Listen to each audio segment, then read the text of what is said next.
he told me, he said, those are the prayers of my children. And I just thought, wow. And I knew then I again had that knowing, the Lord's voice speaking to me, that I knew they were so special and so important. And it had a lot of significance, in this place, wherever I was. I'm not sure where I was, but in the Lord's presence, I knew they were significant. They were special. They were like adored, honored. And I knew that. So I was still watching these things, and the Lord like sectioned off a portion of them, and he said, Diane. And I looked, and he said, those are prayers for you. And I couldn't believe it. It really touched my heart, and still to this day brings me to tears, because I instantly knew that not only that, those are prayers of people, these prayers were so important.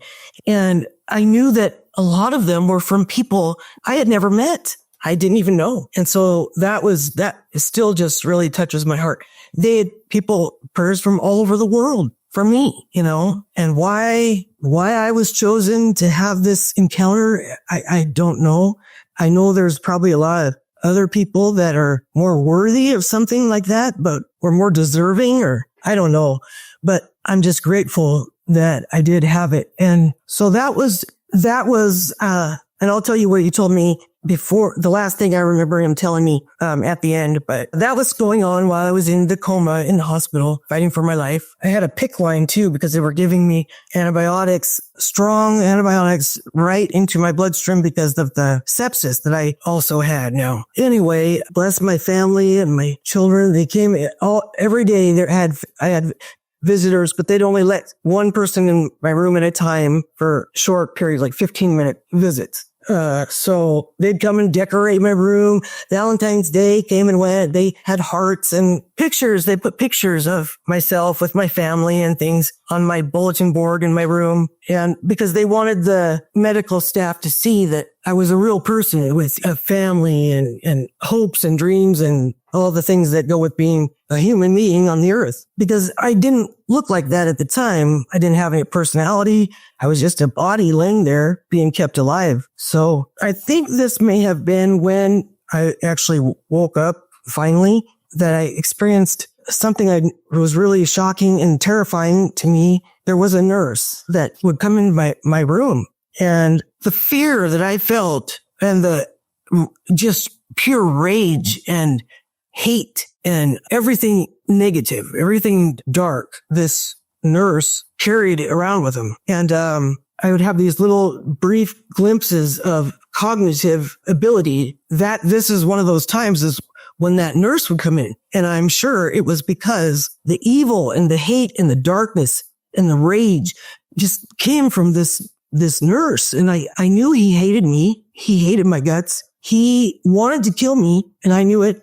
The weird thing was he had the face of my husband, which I thought was odd. I dreaded him coming in my room, and he would come when never had another nurse with him. And looking back, I can see now that he never gave me medications. He never even physically touched me. He would come in the room, in my hospital room. He would look at the monitors and stuff. He would look at that stuff. And then he would get really close to my left ear, and he would whisper these weird, sickening, sweet lies, like that he loved me and, oh, you're doing great. And he would whisper these things in my ear. And some of it I don't remember. I think it was so creepy to me that I blocked it out even. It was very profound, terrified me. And I remember trying to, act like I was asleep because I didn't want him to know I was awake.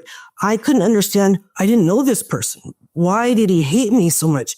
Why did he want to kill me? And why hadn't he done it yet? I thought it was really strange. But you have to understand that these cognitive moments I had were there was a couple seconds and then I'd be out, out again. This took place shortly, maybe when they started slowly cutting back on the medications, trying to wake me up after when they first saw a little bit of hope that I may be turning a corner. But they had thought that many times, and then I'd go back down the other way.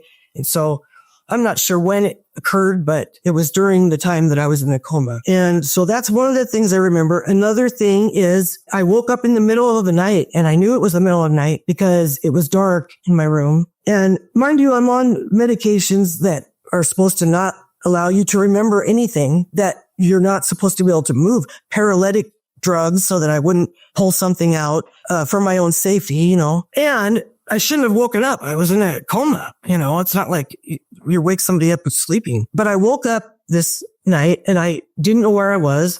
I knew immediately that I could not breathe. I couldn't breathe. There were alarms going off in my room and lights were flashing and there was this beeping, all these different beeping machines. There was machines everywhere, but I didn't have time to think about where am I, what's going on. I knew I needed air. I needed oxygen and I needed to find a way to get some right now. I couldn't understand why I couldn't take a breath. I didn't understand that. And again, I got that knowing, and it was the Lord, because a little bit above my hospital bed and to my left, I noticed there was this accordion type hose tube, and I could hear the air coming out of it. And I just knew that I had to get that. It sounds crazy. I had to somehow get that tube and put it in my neck. How would I have known to do that? Last thing I remember, I wasn't intubated. I wasn't, I was not aware that any of this had happened or how long I'd been there or any knowledge of these machines or what they did, or I had no clue. But I had that knowing again. I knew I had to get that tube and somehow get it in my neck. And that was what I had to do. And I knew it. Now I know again that it was the Lord, speaking to me, guiding me. But I tried to raise my right arm and realized my wrists were tied down to the bed. Thankfully, I did have some leeway there. So I slowly raised my arm, and it was like it wasn't my arm. It was like it was somebody else's arm. My brain was trying to tell somebody else's arm to move, is what it was like, because it was like the connection was messed up or something. Again, I was on those paralytic drugs, so I'm sure that had a lot to do with it. On top of that, it felt like it weighed about 500 pounds. And so I made this kind of wild, very uncoordinated grab towards that accordion tube, and I thud, my arm just fell down on my abdomen, and I didn't even come close, I don't think. Of course, everything was real blurry too, so my eyes wouldn't focus. It was dark, except for the lights blinking and flashing. And I was very weak, so I said, Lord, help me, because I knew I had to get that hose with the air. Well, I made another attempt, and this time I at least hit the tube with my hand. I felt it, and it kind of moved over there. And the Lord knew I needed just a little bit of confidence or realization that it could be done, because that gave me the strength to try one last time. And I knew this was going to be my last attempt, because I just had nothing, no strength in me left to try again. So again, I said, oh Lord, please help me, please help me. And I raised my arm, and to my shock and joy, I had that tube in my hand. I stuck it in my neck. How did I know to do that? I don't know. Well, I do know now, but at the time I didn't have any knowledge of knowing that's what I would need to do, myself. That came from the Lord. It was just the Lord guiding me. He knew what I needed. At that time, I had to believe, I had to trust, I had to have faith, because on my own, I wouldn't have known to do anything. I would have died. And that was, that was in the works. It was without the Lord intervening, I would have died. So then I remember I just had this, relief isn't even the word. I felt the oxygen going to my lungs, and I was just out. I was out. The alarms were still going off. The lights were still flashing. Nobody ever came. And it just breaks my heart, Vlad, because I just wonder how many times somebody's been in that position like that. And I was blessed because I heard his voice. But how many people didn't hear his voice because they didn't know him? Maybe he tried to reach them, but tried to tell them.